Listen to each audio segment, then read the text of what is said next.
Welcome to the Driven Moms Answering Adversity interview series, stories of success through setbacks from Mom Elevated. Together, we can shine a light on how normal challenges and struggles are, along with how we can overcome and rise above them. And today we have Cori with us to share her story, a little bit about it at least. And if you want to go ahead and get us started, Cori, hopefully I'm saying that right. I didn't even check beforehand. Go ahead and take it away. You did get it right. It's usually the last name that confuses people, which is a whole nother story of how I have a made up last name, but that might be for another time. So fun. Yeah, because I think really the story that I came to share or talk about is I'm a mom who has a swim school, been running a swim school for over 25 years. It's been a hot minute. And but we specialize in teaching adult overcoming fear in water and beginning swimming. So it's a really unique point of view and a unique opportunity that we get to spend with other moms who are like, it's time for me. Right. Or like I didn't have swim lessons growing up. We just kind of learned. And so I obviously have my kiddos in lessons because I feel like it's super important and I had a scare when I was younger. So I feel like it's one of those things that I would feel more comfortable if I knew how to swim better because I could then support them in that a little bit better, or just I would feel better around water myself if I knew, so that when they were with me, I felt more confident about it. So I love that. What got you started in that kind of field? Yeah. Well, I mean, so I've been doing it forever. I mean, like the first person I offered to teach to swim that we can remember is when I was 5 years old on a houseboat, and my aunt couldn't swim, and I'm like, "I'll teach you, Auntie." But similar to you, though, I mean, I was in swim lessons as a kid, but I failed all of them and I never passed a swim class. My sister very diligently got all her little letters for every patch for everything, and I never got one because I didn't really trust the environment and I didn't feel safe in it in the swim lessons.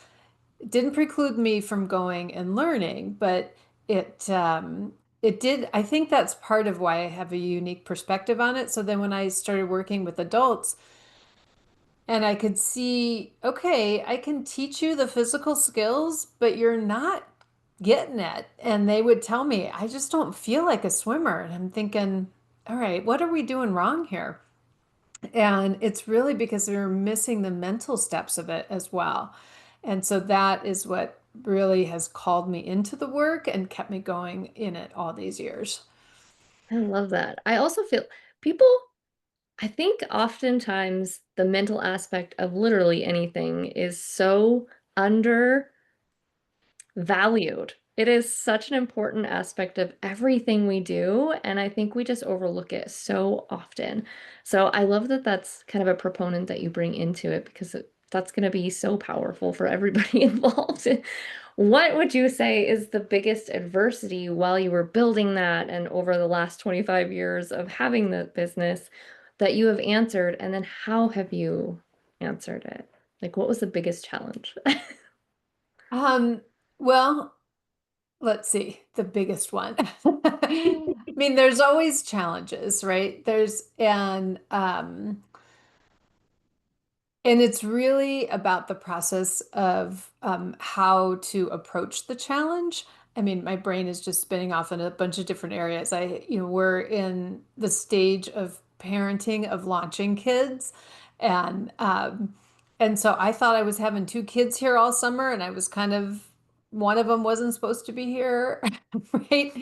And but now she just got a new job and she's leaving, and I go from like, I'm upset that you're here because it was a failure thing that happened of why she was home. And then now I'm upset that you're leaving. Like, it was just this piece. So that's not what has come up for all the 25 years, but it's an example, right? Of um, that it's about being able to slow down, tune in with that mental piece of it, to be able then to decide what to do next, right? So when she comes into my office excited that she's going to be leaving next week, okay, slow yourself down and just like connect and see what the next step is. Yeah, Yeah. That's huge because it's so easy to just react. And I feel like so many times we do just want to react to whatever it is. But if we slow down and take a minute to pause and reflect and say, okay, wait a minute, because it's the disruption that I think we don't like. The disruption in whatever it is that we have created the habit around or whatever we have expected. And so that disruption really can shake us, I yeah, think, a bit. And so shifting with that is really important. Uh, right. when I you tell first, people, oh, I was going to say, tell people, yeah, with our, how we teach people our definition of swim, we say it's to be able to move from here to there with comfort and ease, getting air and rest when you want, physical steps, right? yeah, The key then is to, and being able to return to calm when something unexpected happens. Right. This is the grounding foundational piece. One, that you started out calm, and two, that yes, unexpected things happen. And just like you said, it's this like being thrown off from what you think is supposed to happen or what you wanted to happen or what the habit is, whatever it is, fill in that blank like you just offered. Can I return to calm? And that's that essential key where, yeah, I love our Learn to Swim journey because it helps people everywhere in their lives. I think that's amazing. Oh, thank you for sharing that, first of all. Yeah. I think that's so great. I don't even know, I don't even know that you can, again, you can take that into so many different facets of your life, but man, also being able to, it's a form of regulation for sure. And I think that's something that a lot of us never learned is how to regulate ourselves. So, what a powerful tool you're giving them for their lives, not just Mhm. for the pool or for the beach or, I think that's an incredible thing that you're bringing to them and bringing to the table. When you first got started, what was like the moment you're like, yeah, this is definitely my career. This is definitely what I'm gonna make my living doing. This is Mm. it. Well, I'm just going to offer that there isn't necessarily a moment of that. I think that's why I'm here 25 years later because it is when we being my husband and I started our swim school, I always say we were young and dumb and we just like, let's just do this. We had no responsibility. We didn't have kids at that time. We weren't married at that time. We didn't own very much at that, right? So let's just give it a whirl. So it wasn't so much as a decision for a career as let's try something new. Let's try something we love. Let's try something that we're potentially good at that we can offer in a slightly different way than has been offered out there. Yeah. Yeah, and then it's the continued choosing it. I continue to choose to be married and in love with my spouse. I continue to choose my business. I continue to choose understanding myself in the world. I continue even to choose parenting and my children. That one seems like it's less of a choice in social context, but I think it's a powerful choice too, to continue to love and parent children. Yeah, absolutely. And it is a choice. I think that's powerful. Mhm. What, as you started adding children to the mix and having children, how did that change things with your business and how you showed up with everything? Yeah, well, it changed it in the way of going from having a hobby, or just trying something out to creating a business. Like it became very essential and that no, I'm here to create a business, which means it's not about me doing everything all the time. It's really about me establishing systems and processes and vision, um, and developing more than just putting me in the water teaching hours. I can do that, but not if I want to be home raising children as well, or have the flexibility. So we've really crafted the company such that both my spouse and I have been able to parent and be with our children and have both these things work together instead of fighting each other for time. How beautiful. I love that. That's so nice. And to see that it is possible. You can do that. It just takes Mhm. that forethought and that setting up the systems and the processes and making sure that that is what you want to do. I love that. Yeah. Um, you sort of already answered this question, but I'm going to ask it and see if it shifts a little bit by saying that you choose all of these things. What do you think it is about entrepreneurs that keeps us continuing on when things get tough, when it's challenging and there's one thing after another, instead of being like, you know what, I can just go work for somebody who has this kind of school, or I can just be a part of a different business. What is it about entrepreneurs that's like, no, we're gonna keep going. We're gonna do this. Yeah. It's certainly, I have that fantasy all the time. I mean, yeah, I could just go do this somewhere else, make a dollar wage, and come home and be done with it. So, uh, and I think over the years, I've used that as a way to create a certain amount of safety, of mental safety, that allows me then to lean into what occurs as not as safe, right? That the entrepreneur piece is, there's a lot of unknown and risk taking and um, putting time into things that you may or may not see and let's say a dollar return on it right away, because there's a lot of investments that you make to find out, well, nope, that wasn't it. Let's keep going, try something else. uh, so I've used those kinds of thoughts. I think really, yeah, like to just kind of create. I do have a safety backup, and this is a choice, and this is a decision. And for me, it's being able to reach and teach and affect people in a way that I don't think I would be able to do if I was, working for the local community center or something like that. It probably wouldn't be as fulfilling. I don't want to say it wouldn't be as fulfilling because I think we can find fulfillment anywhere that we are. So it would just be a different kind. Oh, deep end instead of the shallow end. That's what I'm Yeah, shooting for yeah. here. I like And at that. the end of the day, it's been so long since I've had a boss. I don't know. I don't know how to do with a boss. I think I like its I tell responsibility, everybody but I'd be fired if I had a job anyway at this point because I feel like I would speak my mind too much and that would probably be enough. yeah. That's amazing. Thank you. So then, with that, what do you think? What would one overall takeaway or lesson that you would want other mompreneurs to be able to use from your experience specifically? Well, I think this is one that took me a long time to learn, and I still really have to practice it.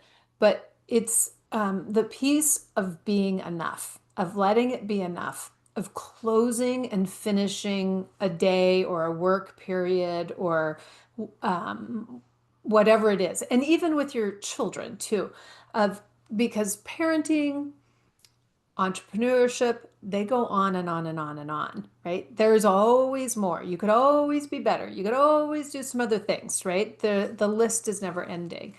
And it's been such a helpful practice for me to be able to say the day is done or the time is done, the work period is done, and I did enough, right? And to see the accomplishments and the things, because the brain is always wanting to look to that future place. And this is again something I learned from my swimmers.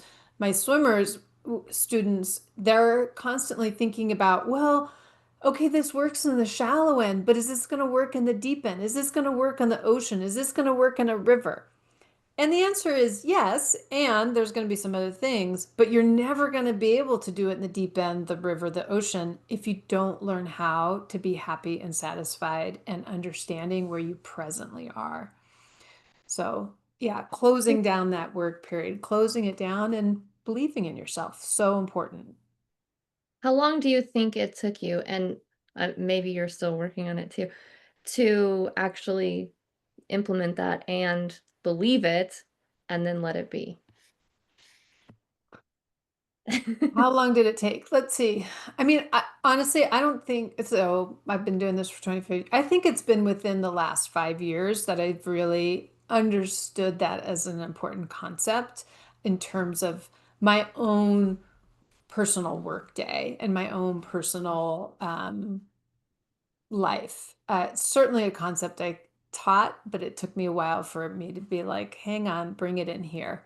And yeah, and I do still, um, yeah, I practice it. You know, I have my write my things down every day. I love a good list. Um, love a good list, but I mean, how many years did I use that list to beat myself up versus to fill myself up? So, although I must say, it just went to my head. I do remember having tiny, tiny babies and making a list. I'm like, make that list really good. Took a shower, fed baby, changed diapers just so I could have good things to check off. You do, oh my gosh, your days are so full and so hard, and yet it seems like you don't do anything.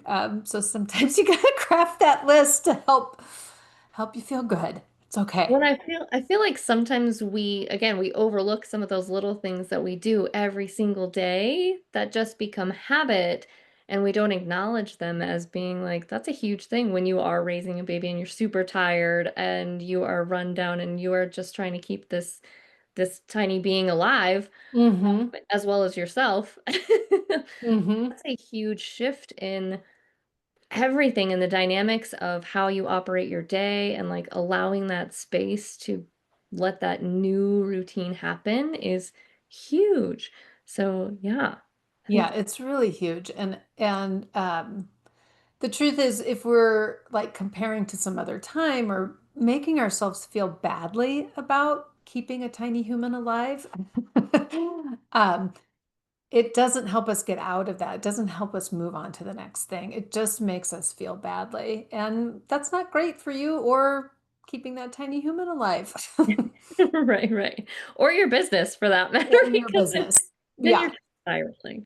Yeah, Hmm. no, I think that's so important. Oh, I love that. I also still 100% work on that every single day because it is so easy to get lost in the checklist or get lost in the comparison of where you were at one point and something has changed and shifted, and realizing there are different seasons in business and different seasons in life. And I have three kiddos, so different seasons in motherhood as you add a new one or as they grow and change. Like my 14-year-old is getting ready. He'll be 15 this year and he's gonna be driving soon. What is that? So it's just a whole new, everything new all the time and changing and shifting and allowing the space for that. I think that's beautiful. Also, I love your background. It is so calming. It's amazing. But yeah, thank you so much for everything. What is the best way for others to find you if they would like to work with you, learn more about you, just soak up your energy and all the goodness? Yeah. So Calm Within Adult Swim is that's our website, and that's yeah, where you can find us in the social medias as well. Calm Within Adult Swim. Yeah. Is there anything that you didn't get to share yet that you would like to share with the audience? Mm. Well, I think the first thing that comes to mind, I'll just go with the first thing, is that it's always just about taking one little step at a time. So if swimming is something that people are interested in, it's a small step of coming and learning online, right? Just getting started with one small step, loving yourself in that journey. So, yeah. Beautiful. Thank you so much. Hmm. And I like to tell everybody your story is inspirational, but your willingness to be open about it is very much appreciated and so needed in this time. And I can't even, it's so amazing to be able to hear these stories and help share them. And just as there are so many wonderful people in the world, but there's a special place in my heart for all you mompreneurs that have gone through so much. So thank you for sharing and being open and being here with us today. Thanks. Yeah, and though for those of you out there facing your own adversity, know that you're not alone. That's why we're doing what we're doing. That is the whole purpose of this. When you need an extra hand or mind for brainstorming during your mompreneur journey, we would also love to work with you through the Mom Elevated Society. You'll find monthly check-ins for goal setting and assessing, and so much more for both your business and your mom life. And until next time, keep shooting for the stars. Bye.